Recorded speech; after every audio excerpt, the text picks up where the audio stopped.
अस्सलाम वालेकुम my YouTube family. उम्मीद करती हूँ आप खैरियत से होंगे। ज़ोया इंग्लिश व्लॉगिंग में खुशामदीद है। फ्रेंड्स, आज का जो टॉपिक है वो बहुत ही इंटरेस्टिंग है।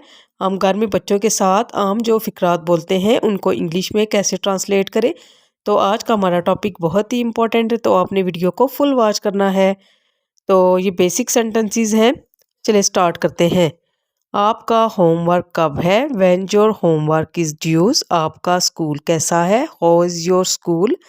आपने आज क्या सीखा? What did you learn today. क्या आपको अच्छा लगा? Did you have fun. आपकी सबसे बड़ी ताकत क्या है? What is your greatest strength. आपका हीरो कौन है? Who is your hero. कौन सी चीज़ आपको नाराज करती है? What really makes you angry. हम सेहतमंद खाना खाते हैं। We eat healthy food. दूध पियो। Drink milk. प्याज भूनो। Fry the onion. ज़रा नमक इधर करना। Kindly pass the salt. आप अपनी ज़िंदगी बसर करने के लिए क्या करते हैं? What do you do for a living. आपका पसंदीदा रंग कौन सा है? What's your favourite colour. आप क्या पीना पसंद करेंगे? What do you like to drink.